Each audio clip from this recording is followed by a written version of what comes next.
Naval aviation's outstanding record of achievement during World War II is now a proud chapter in our nation's history. The Naval Air Arm attained unprecedented stature as a decisive tactical weapon, fulfilling beyond all expectations the hope and promise which pioneer naval airmen had long foreseen.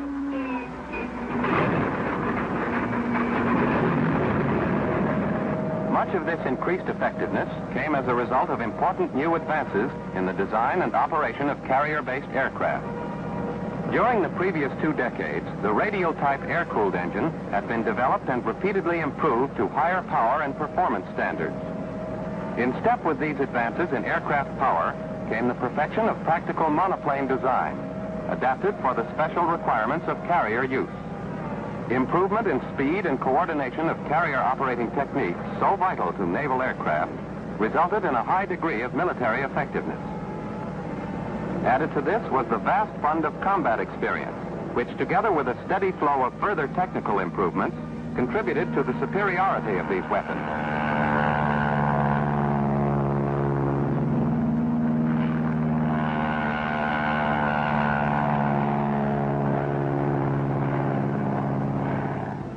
The pressure of war intensified research and development in every field which promised new and better weapons. Faced with performance limitations in propeller-driven aircraft, interest turned to jet propulsion as the logical development in the need for higher speed. To realize fully the potentialities of this new form of power, it was necessary to design and build an entirely new type airplane to conform to the limitations of carrier operation and yet take full advantage of the high speeds inherent in jet propulsion. The McDonnell Aircraft Corporation was asked by the Navy to build such an airplane. The result, the XFD-1, first all-jet propelled airplane designed specifically for the Navy to meet the exacting requirements of the carrier-based fighter. Christened the Phantom, the small size and high speed of the XFD makes it as elusive as its namesake. In appearance, the Phantom is different from conventional Navy fighters. Slender and small, with a tapering nose and tail set high, its wings are square-tipped and straight. These wings house 2 turbojet engines, the embodiment of a new concept naval fighter design. Historically speaking, this airplane started back in 1941, when the Navy contracted for the development of the first American-designed turbojet engine. Constructed by Westinghouse, this Model 19A engine is the prototype for those used in the Phantom. By 1943, after exhaustive research and test proved, known as the 19B, its performance, still secret, gave promise of speeds heretofore unattainable. This Westinghouse unit of the axial flow type has 6 sets of compressor blades and 1 set of turbine blades. Despite its slimness, all the necessary engine accessories are contained on the engine. To take full advantage of this lightweight, high power, and compactness, McDonnell engineers set about designing an airplane necessarily unconventional. First, for wind tunnel testing, came a model wing section with features especially adapted for very high speed, combined with the good low-speed characteristics necessary in carrier flying. After a suitable wing had been chosen and tested, a slim fuselage was added to the propellers could be set in close to the fuselage. The intake ducts were built into the leading edge, thus maintaining the high aerodynamic efficiency of the wing. With the addition of landing gear, empennage, and pilot's canopy, along with refinements in design resulting from months of testing in low and high-speed wind tunnels, the external shape of the Phantom was complete. Strikingly slim and low, the Phantom is 37 feet long, 13 feet high, with a wingspan of 42 feet. Having no propellers which must clear the ground, the fuselage is only 30 inches off the deck. The tricycle landing gear, a new feature of naval aircraft, provides additional stability for carrier landings and keeps the hot gases from blasting down onto the deck. The turbine units, tight against the fuselage, lie close to the center line of the plane.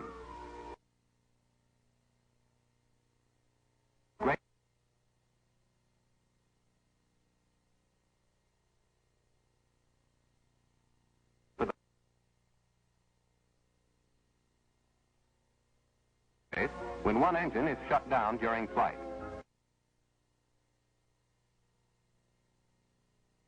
Installed through the wing spars, all of their high-temperature combustion and exhaust action takes place aft of the rear spar. In this way, the structure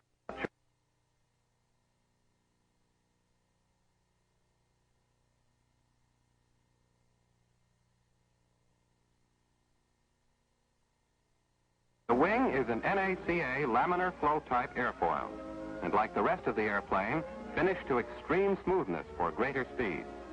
The engine units extend slightly forward and aft of the wing center section, and the cockpit is set well forward to ensure maximum visibility for the pilot.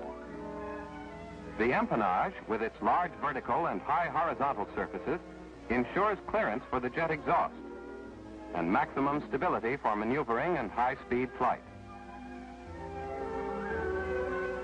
When the Phantom is compared with conventional shipboard fighters used during the war, the differences in its design and construction are apparent. The propeller-driven fighter, much larger than the jet plane, weighs about 12,000 pounds.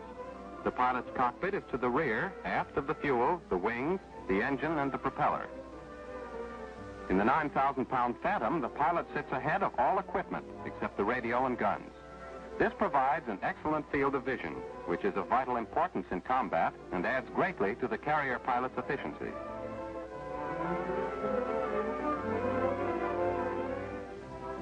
Each one of the Westinghouse engines used in the Phantom is less than half the size and weight of the double Wasp radial engine, yet at maximum speed produces equivalent power.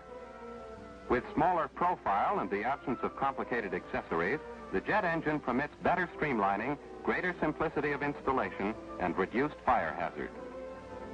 Although the Phantom's weight is only 3/4 that of the conventional fighter, its two turbojet engines develop twice the power.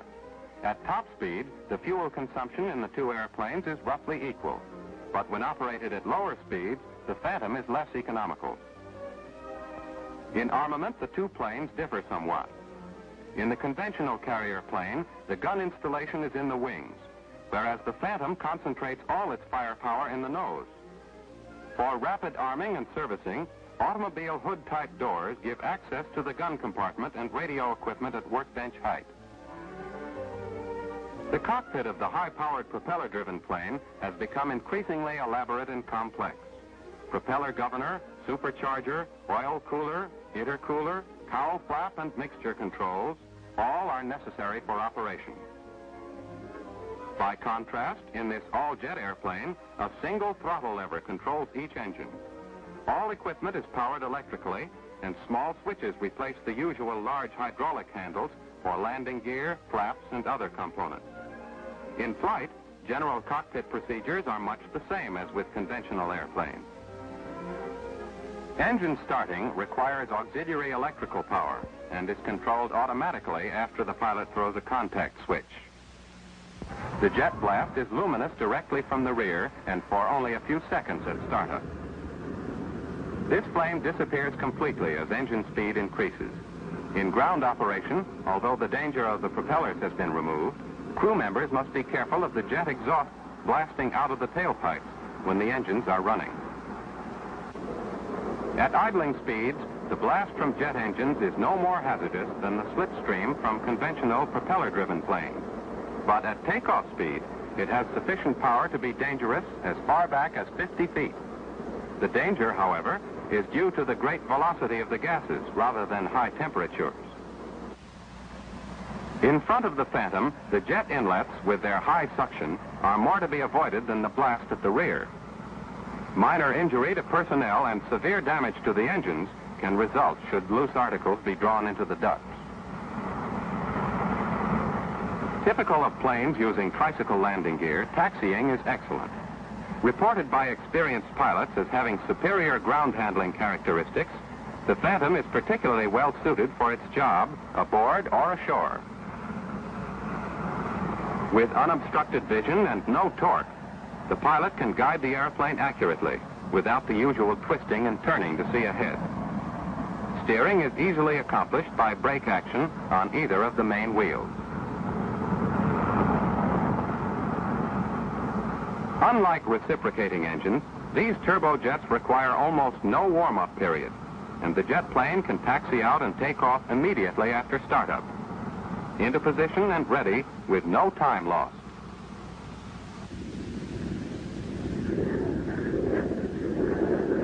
A normal takeoff is made with the wing flaps down.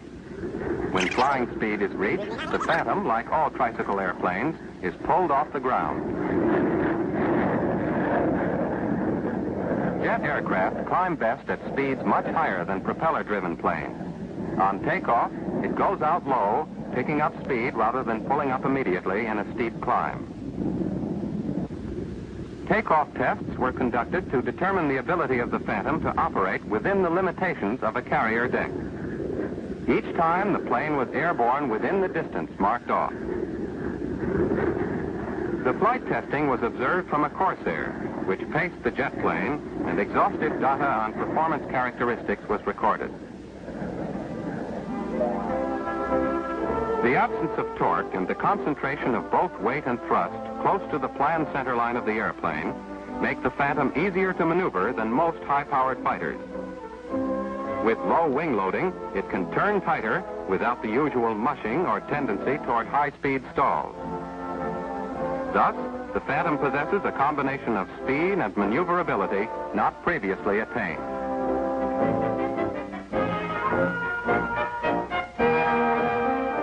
Another feature new to fighter aircraft is the absence of engine-induced vibration. With only one moving part, the turbine compressor shaft, and with the entire engine installation placed aft of the pilot, a new quietness in flight is achieved.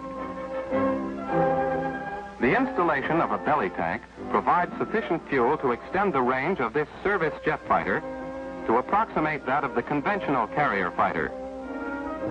In the interest of greater range and increased safety over water, the Phantom is designed to cruise at normal speed on either engine alone. In emergencies, it can easily land aboard with only one engine operating. In the final approach, the pilot enjoys a wide field of vision, unobstructed by the bulk of an engine and propeller in the nose. With this increased visibility and tricycle gear, carrier landings are more easily accomplished. With flaps down, the plane makes a normal tail-low landing, characteristic of conventional fighters. The nose wheel can be held off at very low speeds, or on carriers until the arresting hook engages a wire.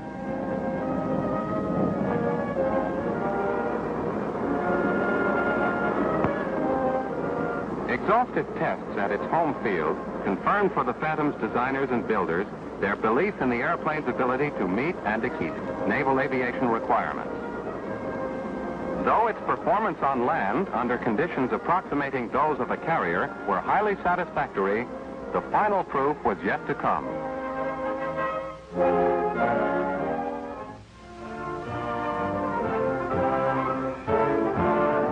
In July 1946, the Phantom was put aboard the fleet's newest aircraft carrier, the Franklin D. Roosevelt, for flight tests at sea under actual carrier conditions.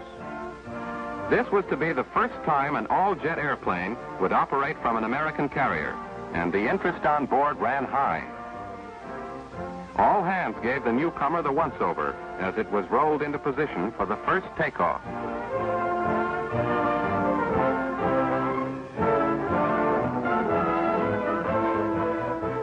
On the flight deck, the Phantom, with its electrically operated folding wings, seemed like any other carrier plane, but noticeably absent and welcome to crew members was the usual danger of spinning propellers. Although the Phantom had taken off many times within the length of a carrier deck, this was the first time it would be aided by the carrier's forward speed.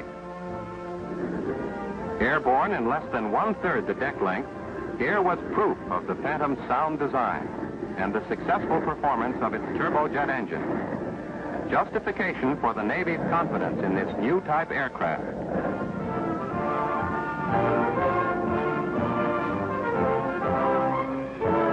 Following a normal steady approach with tail low and hook extended, this first landing, made by Lieutenant Commander James J. Davidson, was as routine as the many descents made onto large stationary fields. The tricycle gear provided added stability as the first carrier landing was accomplished. As with other Navy fighters, the Phantom is provided with the usual catapult hooks. And should conditions warrant it, rocket assistance can be used for minimum takeoff runs. Repeated takeoffs followed, and each time the Phantom became airborne quickly, well within the short takeoff distance required in carrier flying. Interest centered on the Phantom's ability to take a wave off, an important factor in carrier operation. This maneuver was also tried, and the wave-off rate of climb exceeded expectations.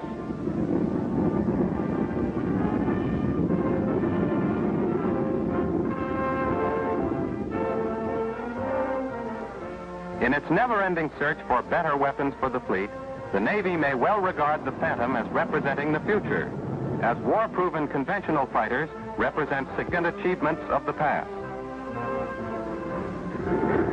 After 5 takeoffs and landings, the tests were successfully concluded, and the Phantom was flown back to the beach to take its place in the program of constant testing and research, which is the keynote of forward-looking naval aviation.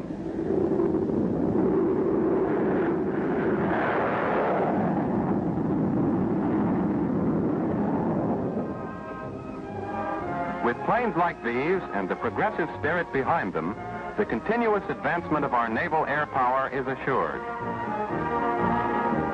We at McDonnell Aircraft Corporation, privileged first to explore the possibilities of jet propulsion adapted for carrier use, feel certain that the FD-1, the Phantom, represents the first of a group of airplanes, which with further acquaintance and use will earn the highest regard from their pilots and crews, and will mark another step forward in the development of naval air power.